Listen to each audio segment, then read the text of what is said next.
Welcome to How to Send Your Child to College Without Going Broke, the Internet Show. Now, my name is Harry Holmes, and I'm a college funding specialist with Holmes & Associates, and also the co-author of the book, How to Send Your Child to College Without Going Broke. And over the next several shows, we'll be talking about the ins and outs of college financial aid planning. Now, as you recall from last show, we talked about how is a family supposed to pay for college and who's eligible for financial aid, some of the myths versus reality. We talked about using savings, not your retirement money, to pay for college. We talked about borrowing money. We talked about scholarships, also about going to a lesser school or not going to school at all. We also talked about who's eligible for financial aid, some of these myths versus reality in your eligibility. Now, again, like last show, I would like you to put yourself in one of three categories, and I call these my parent college planning categories. The first category is parents that will qualify for financial aid no matter what school they apply to.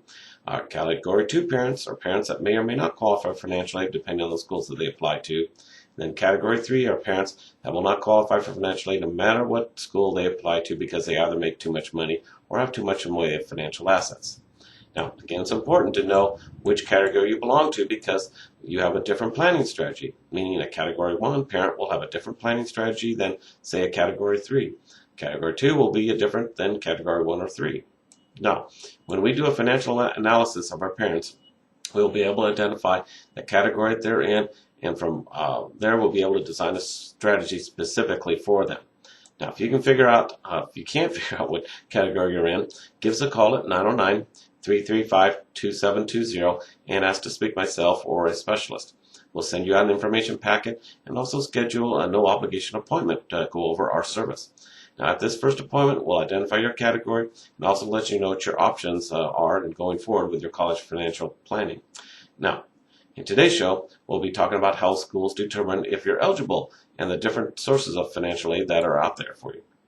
Now, let's begin with how do the schools determine if I'm eligible? It's a very basic formula, and there are three factors to it.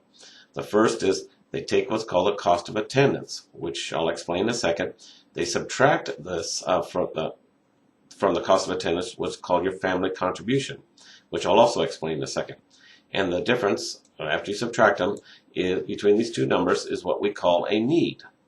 And if you have a need, you have eligibility for need-based financial aid. And it's that simple. Now let's break down the calculation a little bit. Let's start with that cost of attendance. Cost of attendance stands for tuition, fees, books, computer, room and board, living expenses, every single expense you incur sending your child to school. This should be included in the school's cost of attendance or their figure for their budget. If they don't, you want to make sure that they do.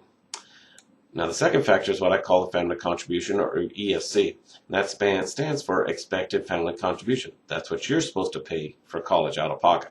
Now, by the way, the cost of attendance is a fixed number.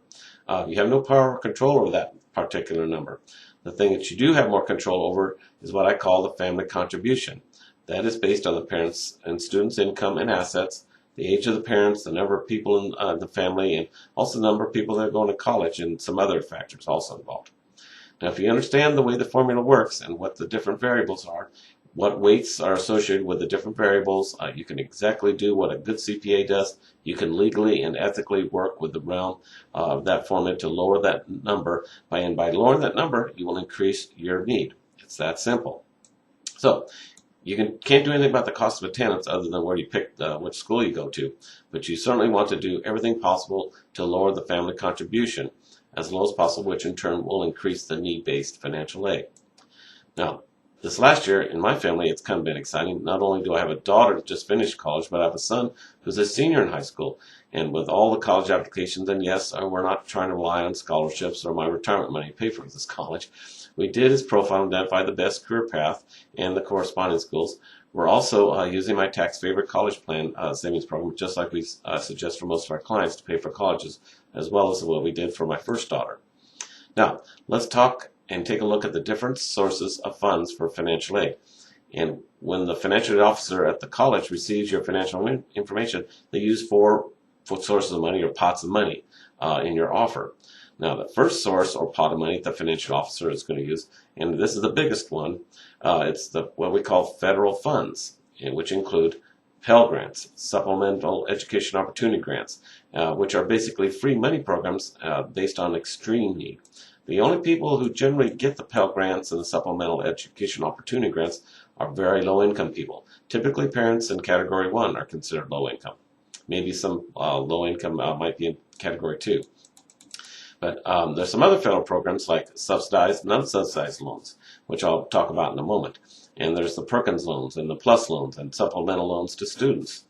So let's talk about these loan programs and start with the subsidized Stafford loan and the Perkins loans. Now, a lot of people, and I've heard this since I've heard this a million times, maybe I'm exaggerating a bit, but I've heard it quite a few times. They say, I don't want loans. I only want grants. And I agree with you. I would only want grants too. But if you want to be realistic, the truth is it doesn't work that way. Colleges have less and less free money to give out. And if you can be eligible for, create an eligibility for these subsidized loan programs like the Stafford loan or Perkins loans, you should take advantage of them. And let me explain some of the benefits of them.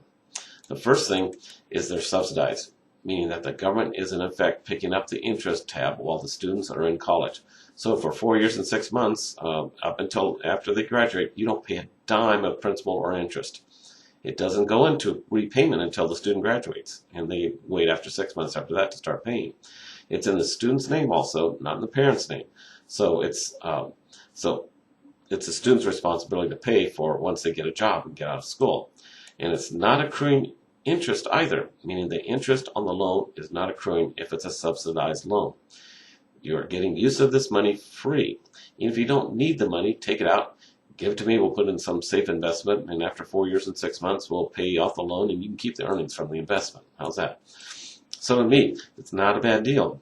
And I can tell you that it may be one of the best options as far as funding. Now, obviously, you want to maximize whatever grants or free money you can get. You also want to take advantage of these what's called a federal work study program, where the student works part-time on campus until they've earned an amount of the award, and then they can stop working or continue working, but then it becomes taxable. But the student on the work study, usually it's an easy job, like a teacher's assistant or office help. Generally, the first person you talk to at the financial aid office will be somebody on work study. And like I said, this is tax-free money. Right? And they also get job and work experience that goes along with this. Now, obviously, once they're done, there's no debt commitment with this. But with subsidized loans, it's which is a very viable funding source. I wouldn't discredit them. I think it's something that may very well help in paying for college education that may be a necessity in some cases. Now, next on the list of federal funds is what we call the unsubsidized loans, which aren't as favorable, which you do pay interest on right away, like the PLUS loan. And this, which is what help parents pay out of to help pay for that family contribution amount that they may have to do with that out-of-pocket money. These loans do accrue interest, and you can defer some, or you may pay them as you go along. Obviously, you want to minimize these loans, but you certainly don't want to say no to the ones that are subsidized. Now, that next source of money or pot of money that financial aid officer is going to use in his award is from the state government. Now, some states have better programs or more programs than, say, others. Some of them have special programs for people who want to be teachers or health professionals or even minority groups. And the best way to find out about these programs is to contact the state higher education agency at that state and find out, or if they have them send you information on these programs, and if your child is potentially a candidate for any of them, and definitely take advantage of them if they are. Now, the next source of funds or pot of money that financial officer will be taking is from the college or university itself. Now, this is a major source, especially some of the big private universities that have the most heavily weighted amount of their own endowment funds. They get them from an alumni, from sources outside the federal government and state governments. They have a lot more money of their own to give out, and a lot more at stake when they're giving out these financial aid awards. You also have a much bigger gap to fill because they're more expensive schools to go to. So when you're talking about this kind of money, you're going to find a lot more at the private colleges than you will say at some of the state colleges or universities. You're going to find that this is the type of funding is awarded on a first-come, first-served basis. So if you wait to apply until the last minute, which unfortunately a lot of parents do, you'll miss out a lot of money because they give preferential treatment to the people who get their forms in the earliest. Now, the other thing that you'd be looking at is where does your student lie in the academic standing of the schools?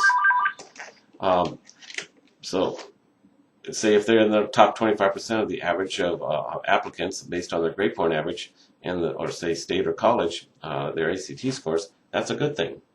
That means they have a good shot of getting what's called a preferential package, or more heavily weighted with free money and less loans. They obviously want to attract better students with the better packages. Now, the colleges may fill your need, but if your student, say, maybe they may give you more loans, less money to come in here. But you really want to look at being attracted to the higher scores that the colleges have. They'll oftentimes give you a much better package. Now, the final source of funds or money that's available is from the private sources. Now, this is one where I said before, most people get all hot and bothered. The idea of getting this private scholarship that's going to pay for everything because their kids play volleyball with their left pinky and they're Native American one quarter and they're from a certain tribe and they're just going to get all these private awards. Well, it doesn't happen. It, in fact, rarely happens to get these types of funds. Yes, they do exist. Yes, some people get them. I personally would say that if you want to spend any time on this search, go to your local private awards, where you can to your local guidance counselor. Just ask them about what they have in their community from, say, insurance companies or from certain publishing companies or that are local. Local service clubs are great for local scholarships. In fact, my Rotary Club, we give out $2,000 scholarships every year. Kiwanis Club, the police, fire departments are other good examples. This is an area that you can use your local high school guidance counselors to the best effect there. There. You have a much higher likelihood than looking for these fewer little scholarships on these national scholarship bases. It's very rare that the people get these scholarships. Ask my daughter, okay? Don't waste your money on these private scholarship searches. They get you that you get through the mail. It's not something you should spend your time or money or energy on, okay? Now, I have an email question. The question is, my child received received from the college this incentive. They fill out this form for an early decision. They will get $1,000 towards their education. Is this a good idea? Signed, Julie. Good question, Julie. This is a typical, what I call bait and switch kind of a program that the colleges will put out to unsuspecting parents. Early decision means that they cannot receive offers from any other colleges because you're committed to go to this college only. That means you will not be able to compare awards from other colleges that you might want to apply to. In our next session, we'll be talking about which colleges give you the best shot at getting money. And I strongly suggest you listen because this will open your eyes to some of the tactics colleges use to entice students to come to their colleges. And I found that many colleges that do offer these incentives will greatly reduce their awards in the following school years, often 30 to 50% less awards in the next few years. Thanks, Julie, for your question. Now, if you have any questions you would like answered, just give us a call at 909-335-2720. You can fax us at 909-335-2730, or you can email me at taxvet@sbcglobal.net. Now, if you'd like a free consultation, please call us and we'll send you out a consultation packet, and we'll schedule a free appointment. Now, I want to thank you for listening today. And the next time we'll be talking about how to apply for financial aid and which colleges give you the best shot at getting money. So stay tuned for the next show. Now, this is Harry Holmes signing off, your college funding specialist. So until the next time, if you're tired or afraid of the college planning process, Holmes & Associates is here to help. Just use your phone, fax, or email us. See you next time.